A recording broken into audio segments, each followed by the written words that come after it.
Another amazing Cooligans podcast. We out here. Let's go. Welcome. How's everybody doing? How's your 2024 going? Talk to me. So far, it's been a crazy one. It's been a crazy one for sure. Okay, the world is falling apart. Politics. Gotta love it. It's ridiculous. It's all generally very depressing. When we're the normal ones, we're here to cheer you up, buddy. Are we? It's the Cooligans, buddy. That's it. That's it. Okay, I came up with that. Yeah.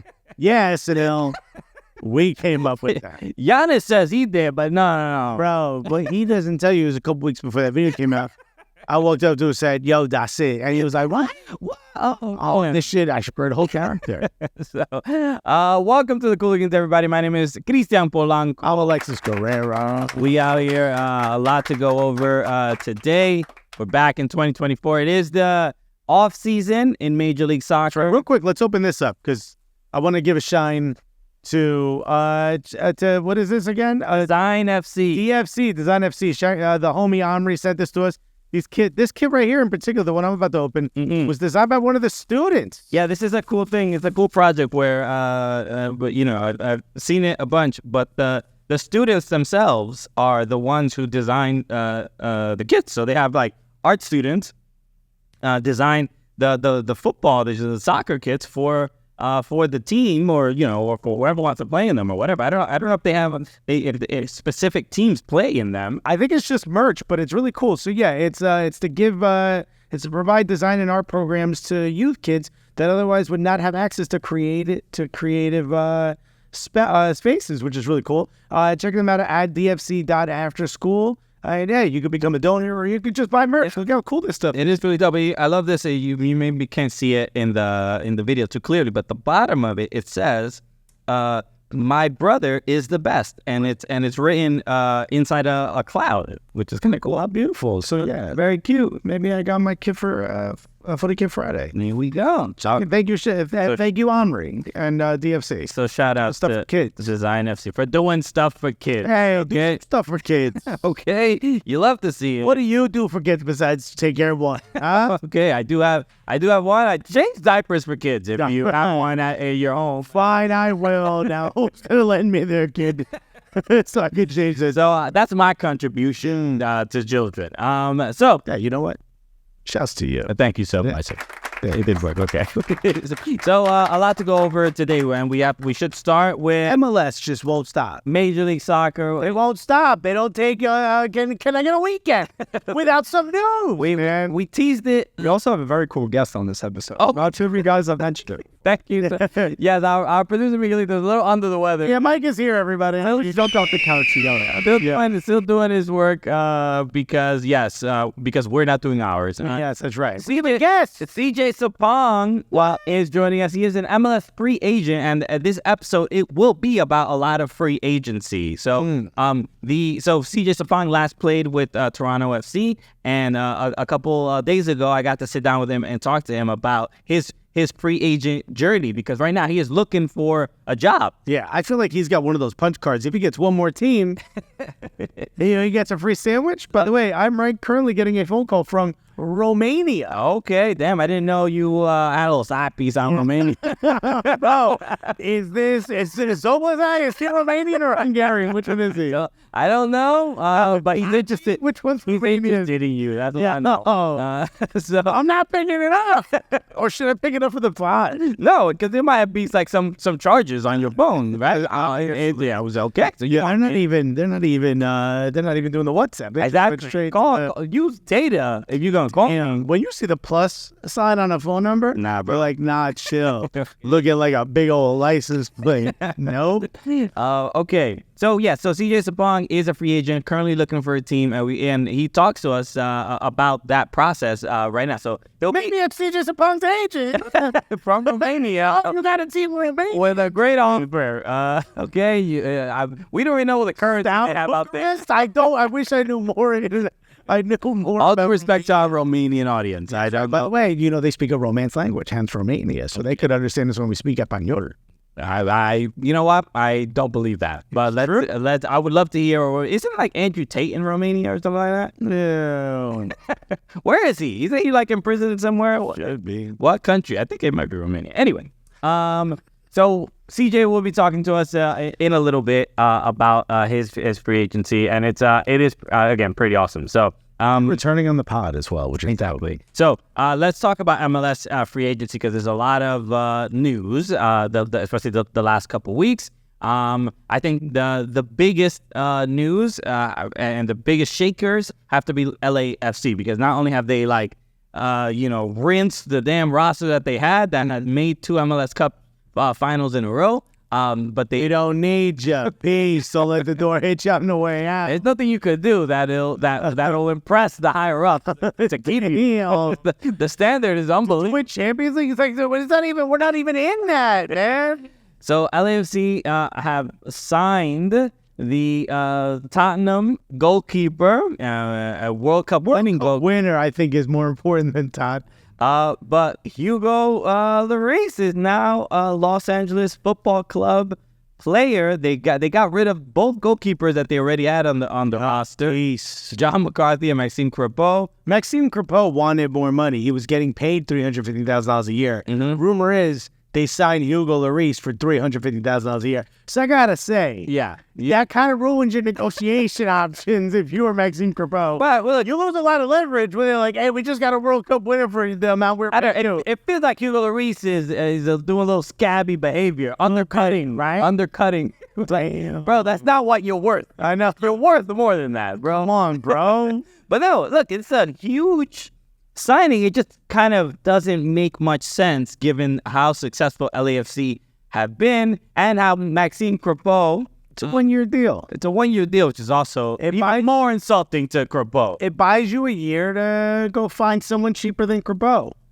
Okay. I get from the business side. You know what I'm excited about? All the Central Americans are going to be calling him Lloris, bro. You know, they ain't going to do the whole French thing. They see the double L.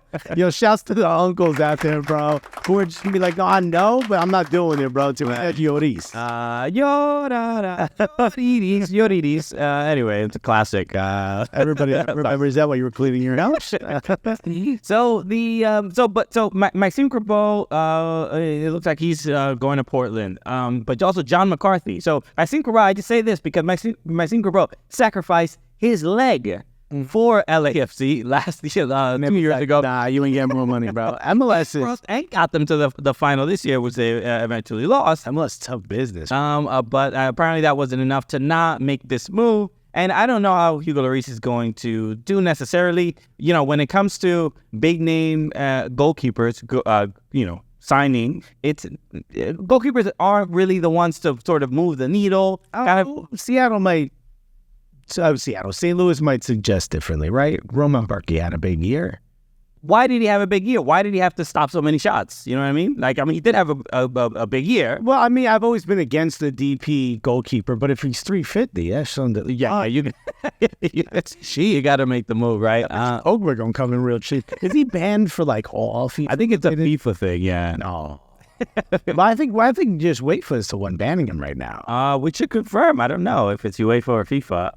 Hey, Mike, could you stop being sick for 1 second and check? MLS, get out of FIFA. You don't need to be in FIFA. In fact, if you don't play in US Open Cup, you might be. So, but then the other one is John McCarthy, who was the goalkeeper that subbed in for Crepeau in that MLS Cup final where Crepeau broke his leg. Stopped the penalties against the Philadelphia Union, won MLS Cup, became a hero to LAFC fans. He is gone as well, going to Los Angeles Galaxy. The other side, bro. Have to move. Bro, he traded in all the red clothing for blue clothing, dog. This was, I got to find the, I'm going to just find the tweet of LAFC announcing that, this is I love this. This is the announcement. Part of our history, goalkeeper John McCarthy has signed with another club. Yeah. Ooh, what club? Who knows? Part of our history. I want you to know that. And he went somewhere else. I don't know. I ain't saying it. Okay, you're not gonna catch me out here on socials even writing their name down. Bro, we didn't even talk about, speaking of fire tweets, this is off subject, but Coventry City beat Sunderland. Okay, And they put Stadium of Light work. that's a good tweet. Admin, get one of these. Oh, the savagery. You know, before you hit that, it's like, oh, man, my thumb is getting so hot right before I hit the send button. Yeah, so we need the Coventry City admin to write jokes for the Golden Globes because Joe Coy needs some help, bro. Dude, the word joke is almost in his name. And yet none came out of his mouth. It's a shame. Look, I knocking comedians, especially with big opportunities like that. But he was sort of set up to fail, right? He had. Who do you hire as writers? I don't know. Do you know any of them this year? I don't know either. But I think he had like something like 2 or 3 weeks to even prepare for it, which is not enough time to prepare for something like that. And then what's kind of happening? And look, as stand-up comedians, we have to like get in the discourse. There's a little bit of like these award shows are becoming like, yeah, throw them out there to take all the fodder, and the worse he does, the better it is for our ratings, and more people are going to be talking about it. The engagement of how bad the comedian is a win to some degree. I mean, I see your point. it's just, but it's becoming like They use us. yeah, go Use get that some stuff. lame ass actor to go do it. If you, it's gonna like. I saw a couple people making this point, but like, these actors, they cut away to the actor that he's making the joke about. Y'all are, I don't remember who said this, but I was just reading a bunch of stuff. But it was just like, y'all are actors, act like you're having a good time. No, actually, I disagree. If the joke's not funny, don't laugh. No, but it's just like, it's relentless. That clearly, like, They want them to. They don't want to laugh. They don't. Oh, it was Che that was doing it. Michael Che. I saw this on Instagram. So it's just, there's a little bit of like, be polite. I get it, but be polite. Right. Stop rolling your eyes, dog. We don't I need will that. say it is a positive that in most of my sets that have gone bad, no one has cut to the audience. Yeah. We don't need to hear no laughter. We don't need to see their faces. Oh boy, if I'm doing the chuckle in Milwaukee, you know what? You don't have to politely laugh. I understand. Yeah. It's just this scenario. Fine. Right. But when the world is watching, Why don't you might be nice. give us, help us out a little bit? Anyway. I will say though, it's not an easy position. You either completely attack everybody, and that's the That's what which we're giving Gervais. That Gervais kind of set the tone now, where now it has to be a combative kind of thing. It's not about, because it feels weird to just like, You have to burn the bridge. yeah, to celebrate these people feels almost weird. Now people are gonna be like, oh, this is lame or boring, or is whatever, just sucking up, or just trying to get in some Harvey Weinstein's next project, doing everything. It's just. It's a thing where there's no winning necessarily. You just have to like, I guess, like sort of burn the bridge. You just roast them. You either go hard and make it the roast of whatever, or it's like a crappy late night monologue. Yeah, there's no because was it Gerard Carmichael last year did it, and he was like trying to be a little bit more eccentric, a little bit more loose and fun, and he got blamed for like not completely eviscerating everyone that was there. So there's no you're damned if you do, you're damned if you don't. Just take the money from the Hollywood Foreign Press and go home. is doing just fine. Yeah. He has a strong Filipino contingent. 100%. That man is selling out theaters. So okay, so a couple other MLS moves that were interesting. Colorado Rapids brought in Zach Steffen from Manchester City, another goalkeeper coming in, and also Georgi Mihailovic from AZ Alkmaar. So let me ask you this. Are these good signings? For the Colorado Rapids, yes. They need absolutely anybody there. They need, as long as a player's like, yeah, I'd play there. They're like, yo, this is a great signing. Because he said yes. He said, yeah, get in. Come in. No, now you have no take backs. Gentleman's agreement. No take backs. That is a verbal contract you just signed.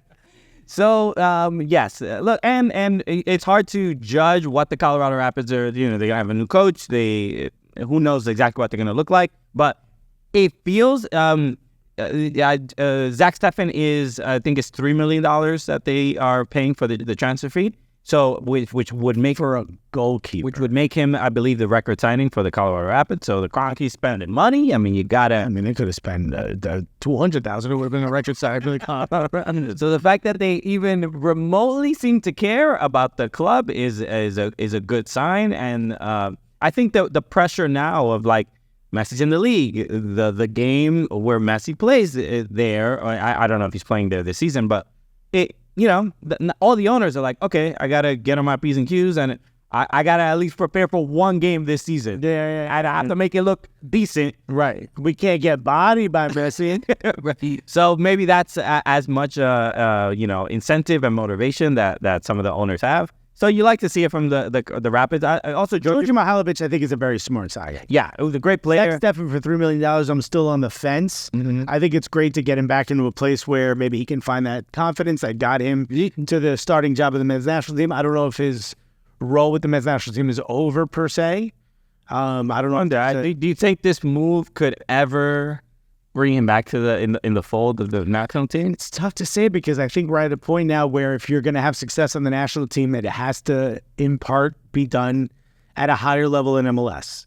I'm not saying that for all 11 places, but more goalkeeper. Yeah, for more than not, you kind of got to be doing it in Europe or at a level higher than MLS. No disrespect to MLS, but I feel like MLS players are probably at the point now where if you can't play at a higher level than MLS, you're probably also at the level of depth within the men's national team system. I think it's interesting. The Matt Turner was mentioning why he left Arsenal, and he basically said he could have stayed for another season, but he said that he knew he wasn't going to get much playing time over Ramsdale, and I ended up bringing David Raya anyway. But he said that if you are basically out of the fold and not really playing, like he could have gone back to MLS and definitely easily gotten the starting job and blah blah blah. Sure. But he said that the reason he went to Nottingham was just if you are kind of out of the fold in the Premier League for too long, you're kind of forgotten about. And he's just like, I'm just gonna go in to another situation. I know I'm gonna be have to stop a lot of shots, and so it's almost like he puts himself at risk for his club career, but add some certainty and guarantees in his international career, because it's like look the goalkeeper in the FA Cup. I think he's Greek. I forgot his name though. The other guy, that he's fighting for that starting spot with, gave up 2 goals in the FA Cup against some team. I forgot who, but also not great goals to give up. He could have done a little bit better. Kind of, I think even that performance in the FA Cup for him, I think, adds more guarantees for Matt Turner. Starting with the. I think it was a smart move for Matt Turner. I just wonder for Zach Steffen, I wonder if he even has the mindset right now to be like, this is going to get me back in the national team fold. I wonder if he's just like, I just want to get my club career back on track, and then anything can be fixed from there. Right. I wonder if Colorado made this signing hoping to be able to flip him in a year or two, because he's 29, 30? Don't know. Look, it's also good for him because he wants to play. He's playing at Manchester City, and gets a lot of, he's technically won a Champions League. He's won the league. Technically, for sure. On to 28. He's done all those things, but he has not played very much. And then he's also injured until the end of the month. I didn't know that. Famab just told me that. When, I think Famab. Thank you, Famab. But when, so he doesn't really, when he played in the other tournaments, for Manchester City, he also didn't look great. Like he went to Middlesbrough and was trying to fight for them in the championship on loan last year. And I watched a couple games here and there, and it hasn't been wildly impressive. He's been okay, but it's like he got to get his groove back. Exactly, and hopefully Colorado can help him do that. I think Georgi Mihailovic is, like you said, I think it's a great move for him, and he wasn't getting much playing time. A little bit of a shame, though, that it gets a move to Europe and it doesn't materialize for him. And also, it didn't really feel like he wanted to fight to kind of make that happen, but I can understand. He was finding a lot of success in MLS. I think here's an opportunity to go to a place that's new, maybe a new project. It seems like there's a project. And he's going to play a lot, and they're going to need him quite a bit. I want to just mention this because Georgi Mihailovic did an episode. Our friend Chai Casey. Of course. She started a new show called FC and Chats, where she plays EAFC with players and personalities and stuff like that. So Georgia Mihalovic was on the first episode a couple of weeks ago, and who's going to be on the second episode? So I will on Wednesday. Oh, sorry, you hit my wedding ring. Also, I'm very strong. Yeah, Jesus. So on Wednesday it starts. I think the stream starts at 6 p.m., but I'll be on at 8 p.m. Eastern time on so twitch.tv/Chai Casey, Chai_Casey, I believe. Just look it up on Twitch on Wednesday 8 p.m. Eastern time. We'll be there playing some EAFC alongside Casey. So it's gonna be fun. So okay, a couple other things. I saw this in Chicharito Signing with Chivas. Chivas. That's the rumor, and it feels like Going home. it's like it feels real. I haven't nothing confirmed yet, but this is You know it's going to be done big if it is confirmed. yeah. Not the only one, by the way. Caden Cowell supposedly also going to Chivas. Cade Cowell, not Cade Caden. Cowell. Even though every child is named Caden nowadays, it's a fair guess. It's a fair guess. But yes, Cade Cowell is also rumored to be going to Chivas as well. Because I think a lot of people do not know that Cade Cowell is of Mexican descent. Even though he got his Mexican passport. He's a dual national. And he obviously he's represented the U.S. At the youth levels and at the senior level. Right. And but this Wears cowboy hats and photos. Very American. Although that's also a Mexican thing. yeah, it's a very Mexican thing. The vaqueros. But Chicharito going to Chivas is an interesting move because I'm sure he has a few options. You know, some people were saying it would have been dope for him to go to Houston and with H. So which would have been interesting. But the move, it's interesting because Chicharito seems to have a weird relationship with Mexico, with Liga MX, with just former managers of the Mexican national team. where like there's just a lot of like drama, and Well, I think there's drama because he airs it all out. right. And I think he's done. Chicha's the Cat Williams. Facts. of bro. soccer. And we should be the club station. I think he's kind of tired of being the scapegoat, the punching bag. And I think a lot of times the Mexican media use him, or members of the Mexican media will use him to sort of signify what could have been for the Mexican national team. And he, every time. Right. He just calls them completely out, reveals what happened in the past sometimes does it in a slight way. It's kind of cool. I kind of like it. Yeah. It's so gully. Without a doubt. Hercules Gomez had the tweet on January 4th.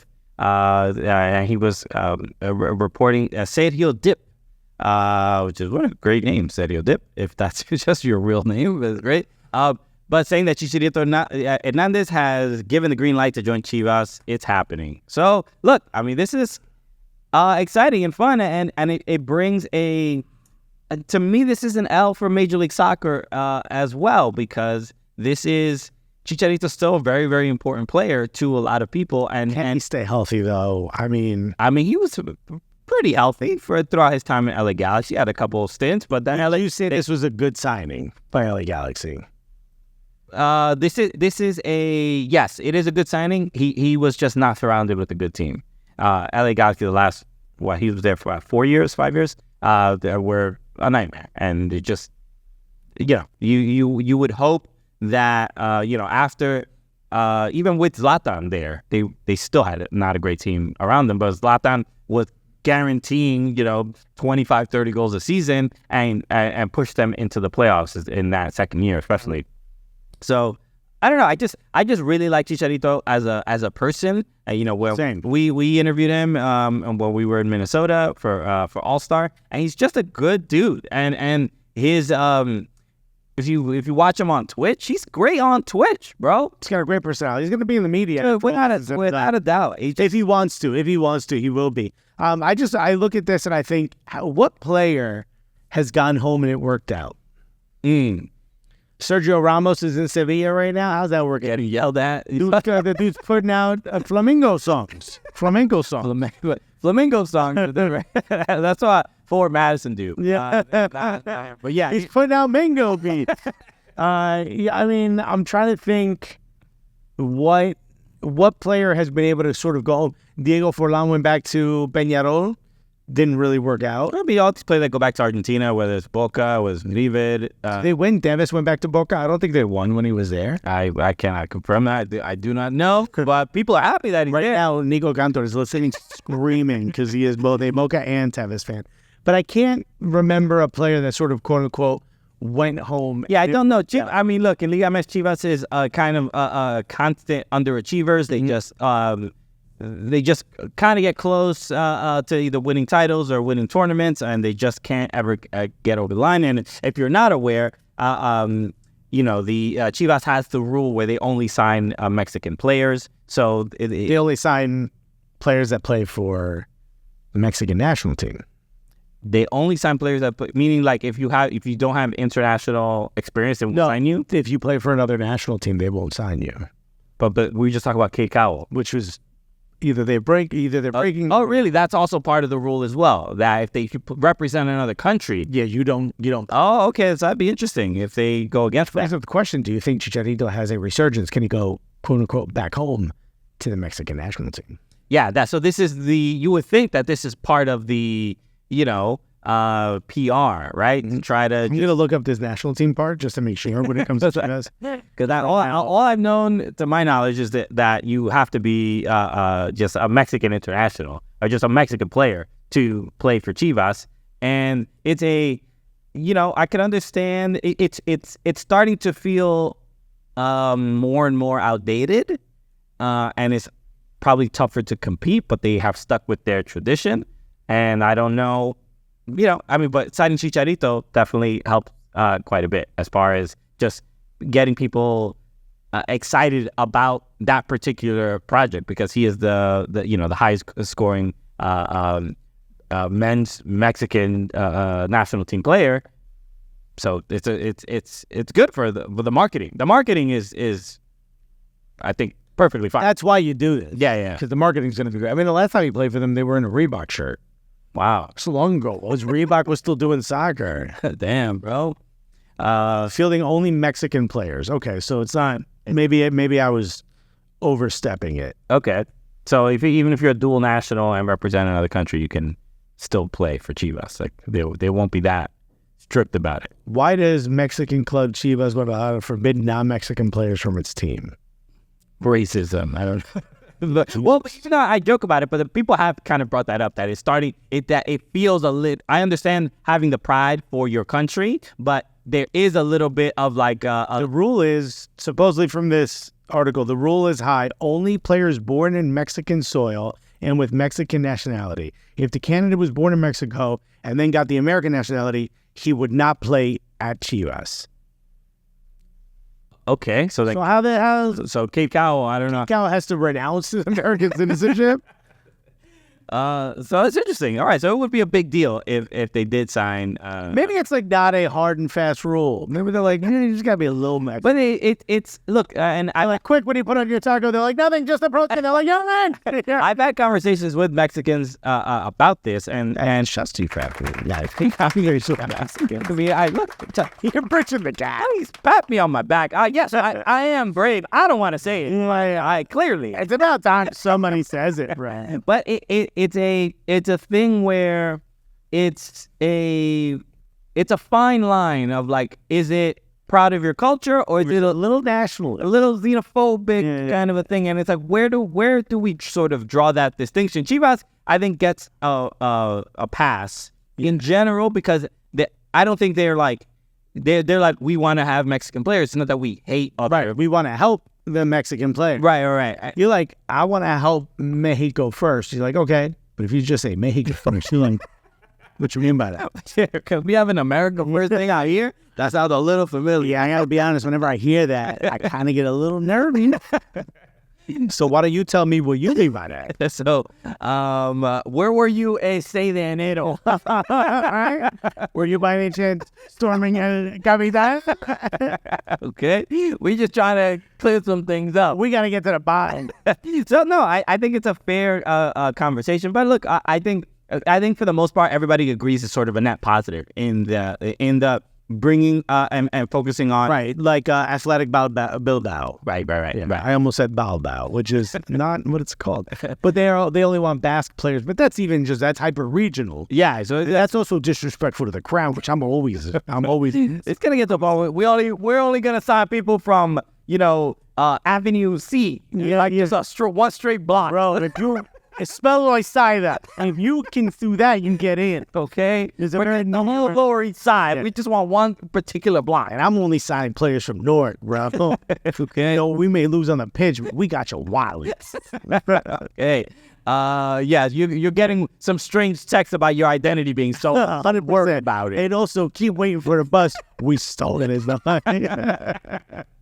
All right, let's get to our combo with CJ Sapong. Like I said, I spoke to him a couple days ago, and I think it's good insight into what MLS free agency is like. And then the other interesting aspect is that he does not have an agent. He is representing himself on the market as well. So he has They can do it all. a lot of interesting sort of insight and perspective on this particular issue. So here goes. Here's my convo with CJ Sapong. I'm absolutely thrilled to be joined by my next guest. This man has been on the show before, but we had to bring him back because I also just bumped into him while randomly in Los Angeles, which was also kind of cool. And it's always nice to see the homies. But I absolutely honored to have him back on. And you've seen him, just an MLS veteran at this point. He was last with Toronto FC. We'll talk about what his future holds. So absolutely honored to be joined by my dear guest, CJ Sapong. What's up, CJ? Hey, what an intro, man. What an intro. Yeah, I'm happy to be here, man. Thanks, man. You look good. I know you have a baby on the way. You could any moment during this interview, it might have to be disruptive. Exactly. Yep. It's obviously it's nerve-wracking, but my wife's a soldier. We're not. Go ahead. Second kid? Yes. Our second. Okay. She had one before, so we're about to have 3. Little types amazing. Out here, but a challenge that I know we're worthy and up to. And like I said, any day now, we're just staying present. Really, obviously, with me career-wise, I'm still trying to understand what that's going to look like for me, for her as well. We recently moved back into my parents' home, so we're, roughing it here. Where you living now? I'm in Manassas, Northern Virginia. Oh, okay. Yeah. I mean, it's and we'll get to your career in a little bit because I know, we had Julian Gressel on recently, right? And he's been pretty vocal, when trades happen, it's like, in MLS, you're just like on one team one day, and then you move in your family the next, and I know it's difficult to say the least. So, but before we get to your career, I want to do a couple things because the news right now in Major League Soccer, we're recording this on December 18th, but on December 15th, the Major League Soccer board of governors decided to remove the first team Major League Soccer teams, to remove them from US Open Cup. So essentially the MLS teams they're not going to be fielding their best players that represent the club. They're going to field the MLS Next Pro players. Now, I mean, personally, it's frustrating. It's such a shocking and difficult decision. And you understand it from the business sense to some degree, but it doesn't make anybody that much happier. A lot of fans are upset. So you're the first player I get to really talk to about it, and the dude who's played in the U.S. Open Cup. So what does this decision mean to you? Man, I mean, it's just an understanding of the transition, not just MLS, but all sports are making. Everybody's, chasing the better business model, and ultimately, as fans, people are still going to watch, so, I'm sure if a lot of fans got together and, organized in a way and say, hey, look, we don't like this, they would probably switch step 2. Ultimately it's the nature of our reality. And, on the other side of it, there's amazing opportunity for youth players and, people, players that are maybe typically would have kind of gotten lost in the, the lower tiers of the American soccer system. They have an opportunity to showcase their talent, and ultimately it will grow the game. It's just traditionally what we're used to and what the tournament means, and it's the foundations of why it was created. It's a little bit of a blow, but yeah, I'm not surprised, and I pride myself in kind of just like looking at the silver linings of things, but it is a good business move. You think so? Okay, that's it. So it's an interesting thing because the one thing from the player's perspective, I'm trying to think of it like, I saw comments from like Andre Blake talking about, hey, we play too many games. Especially for the teams that are successful, it's frustrating. You end up, the MLS season is, the regular season is 34 games, but some of these teams play like 55, 56 matches, and clearly that is difficult on just the human body. And then also, the MLS has fairly small rosters, right? You don't have 35 players to pick from. You probably have like, I don't even, what's the roster, 24, 28? It's in between 25, 28. Yeah. So obviously a lot being supplemental or whatever. So it's difficult, right? So like it's from a player's perspective, I could see like, all right, less games will be helpful for me, a little bit more beneficial. But then isn't there, what does it mean to want to win that is the Open Cup just like, well, how do players feel about it? Do they really, is it a trophy that they really want? Does it depend the club you play on? It's complex, right? Because Open Cup is a tournament, first of all. Us players, which we take the brunt of, the physical taxation of these moves. Okay, less games, but that's also less money. What about the bonus I could get for winning Open Cup? Now that's just gone out of thin air. And then also, is it really going to be less games? How do we know next year Leagues Cup isn't 3 games in the first round? It's like their business model of being able to be so fluid and versatile with how they move forward and not really have to adhere to like typical global standards is like a huge win for them. And in this situation, who do you want to watch first round Open Cup games, or do you want to watch a first round Leagues Cup game? It's pretty simple for them. It's like, of course, I mean, look, a lot of the owners are like, they own baseball teams or NFL teams, and they look at Open Cup and they're like, okay, well, why am I playing, with all due respect to the Charlotte Independents? I'm like, well, why am I playing the Charlotte Independents? So I think the mentality for a lot of fans is like, we get the model from England, right? And in Europe, and it's like the fifth division team could beat Manchester City, and what would that mean? And like, that would change, like this will give opportunity to some of the players that play on that fifth division team to get seen by Premier League teams, and like we get lost in like the romance of it, but they're also some nice stories, right? It's like a rom-com. It's like the way we like, dudes could be like they make fun of women for liking rom-coms. FA Cup and Open Cup is our rom-com. It's like, it's the romance. It's kind of nice.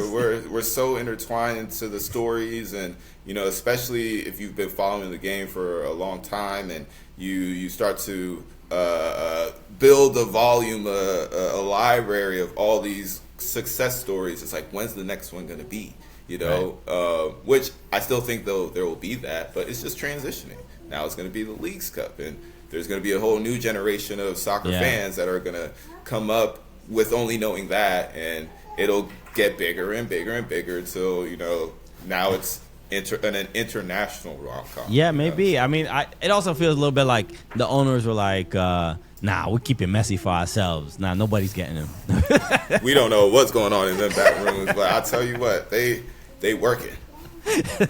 So it's interesting. I think I like the aspect of like, we are losing something in that, we're not going to be seeing the best MLS team, the best MLS rosters play in Open Cup, but it does give a really huge opportunity for younger players. So we kind of can still possibly have that kind of romantic storyline, because it's like, what if TFC 2 beats another team and wins the Canadian Championship or something like that, and then is playing in CCL, and you know, so it's like interesting. I mean, it might change the dynamic. It's going to require a lot of people to sort of change their mindset about this tournament. I personally am not a fan of the decision, but I understand that, you know, this might be the evolution of the game in America, and it doesn't necessarily have to be like England or something like that. So I appreciate the perspective. So my next question is about free agency. You're currently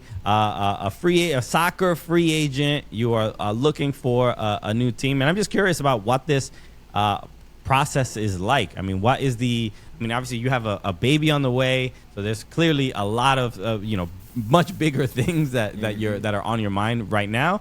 But what goes into the decision of, like, I don't know, just either trying to convince teams to give you another opportunity, or trying to find a destination that will be good for you and your family. Like, what is the kind of process that you can go into as much detail as possible? Yeah, I mean, great setup, right?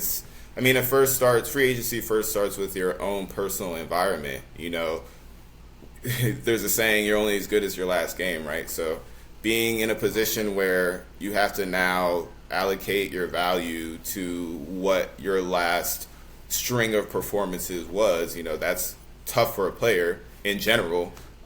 You know, I think I have a little bit of an added dynamic in where I represent myself. And ironically, the last time I was in this position, I had a baby on the way as well. So it's obviously very nerve-wracking, but I think being in the position before, I'm in a way better place now. But typically for a player who has an agent, you're just sitting on your fingers and, you know, sitting on your hands and hoping that your agent is out there, you know, prospecting and, you know, trying to gain leads for you and things like that. But personally, my experience in this league is you're going to get more if you do it yourself. So even if it's getting your own stats and then sending it to your agent and say, hey, look, this is what I did the last 30 games I played. This is how other forwards for me particularly did in these aspects of the game. You know, but me, because I represent myself, I can directly text, call, email, you're hitting managers. up the GMs themselves, right? Yeah. And I have, you know, I'm marketing myself, especially at this point in my career, 13 years. It's like, hey, I'm not the new shiny toy that they can just get from over yonder. You know what I mean? Yeah. Then when you start talking about MLS and the way the GAM versus TAM, it's like these are essentially different accounts that can be used for different players. Yeah. So. But you could be like, yo, I see you got that TAM sitting there. What are you doing? Just what are you gonna do with it? Use it. I'm right here.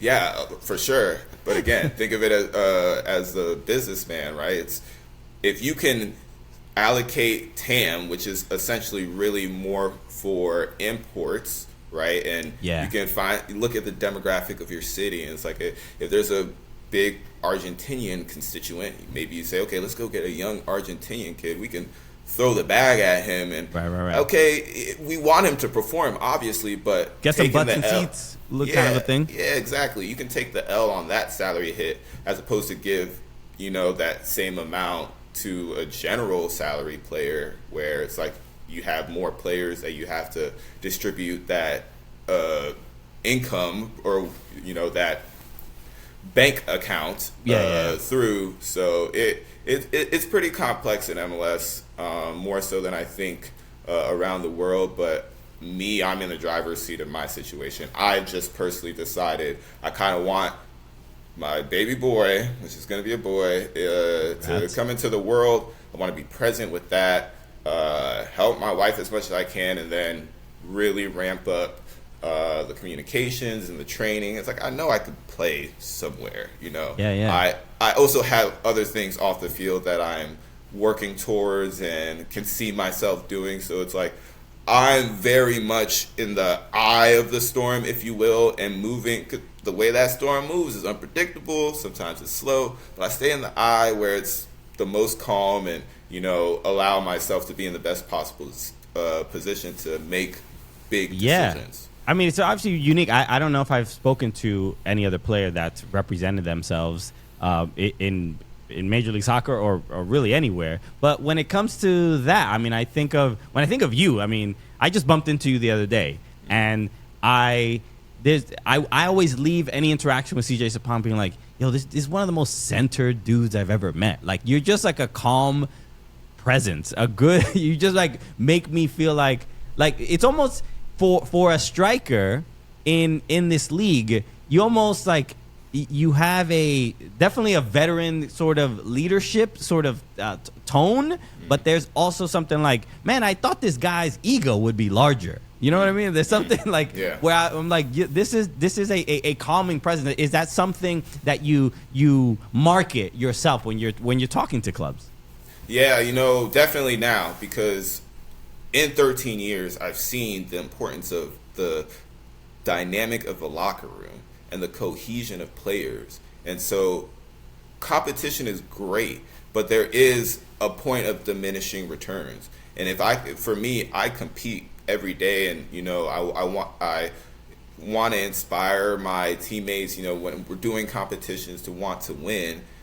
As soon as that practice is over, I'm going to need that other forward, to jump into this finishing drill with me, to keep that pressure, right? Because that's the closest thing that's going to, emulate the game, and when you're in that position. So it's like every time I'm on a team, the forwards, we're cool, we're close, and I know I'm a big part of that. And it's friendly competition, all of us trying to push each other to be the best that we can be, but also understanding we the only ones that understand what we're going through.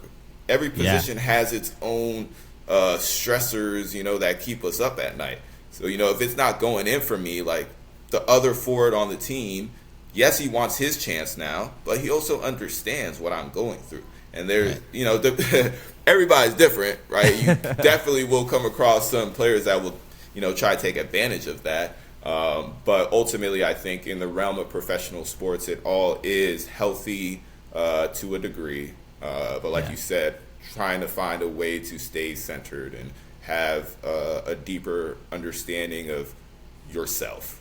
Right. The one thing I'm curious about, because you mentioned the locker room, and I don't know how much you can talk about it per se, but the Toronto FC, the last few, maybe 2 years, been in the news a lot. There was a big piece in The Athletic just about the locker room stuff and coaching stuff and just kind of drama. When I'm reading the articles, it feels like, I don't know, like a Italian soap opera. What's going on over here? Was it made to be a bigger deal than it actually was, or was it challenging? As much as you're comfortable talking about, bro. I'll be completely honest. That was an Amazon Prime series, and it happens like that a lot with locker rooms. There's always the little micro stories embedded in the whole thing, but this shit was a different level. Everybody there knew it, and again, like, the gift and the curse for myself is like finding the silver lining in that situation. I just consistently looked at how I could first try and help, and then point of diminishing returns, and then I was like, okay, how do I make sure that I'm in a good place? Because if you're not careful, especially in a situation where, okay, you got staff, you got front office, you have players, okay, staff, technical staff, medical staff. Yeah. Everybody's trying to understand the best way to go about this situation, but they're all coming from it from different perspectives. And it's like, until you streamline all that and there's an understanding of culture, philosophy, it will never work out. And this happens so many times on teams because every department is so worried about their own ass, basically. And now we're all just like kind of running around trying to, valiant efforts, right? And even through that, you'll see like great aspects of people's character. Like, something in Toronto for me was witnessing like these young players and how they deal with the adversity, which it actually gave me a little more inspiration and motivation for different ideas I got off the field and helping these youth players in general, because as the game grows, there's going to be more and more of these environments, and as more money is made, more focus is going to be on the bottom line, and the player who gives the most sacrifice physically is the one who's going to get the front end of the stick with that. So it's quite the algorithm. Yeah, it's interesting because I think as fans we see it like, you have technical staff, you have the people who sell the tickets and everything, and there's all these departments, but it's like, but the players are the ones really doing the work. But it really shows how sensitive it's like Jenga. If you take out one of these other pieces, like a foundational block, then the players can't do the stuff that they need to do on the pitch because maybe the philosophy or psychology is not really there, right? Yeah. Or, it was communicated to one group and then there's a change and then, you have overlapping ideologies and that's hard to manage for sure. Yeah. And that's why not every team does well I don't want to wins. trash anybody, but the in the Athletic, the thing that they pointed out that just made me laugh so much, I don't know if it's true or not, but it was just like it was like Bob Bradley not being able to convince like Bernadeschi to stop vaping. It was just such a ridiculous. I don't know how real. You see, but but look, seems like this is where I did challenge. I would say a lot of my teammates and just like different perspectives because that seems simple, right? It's like, bro, just don't vape. But if that person is just gonna decide they're gonna do what they're gonna do, then just at the end of the day, we're just well, I guess he's just gonna do that. You're gonna tell an Italian man to not vape? No, it ain't gonna be me.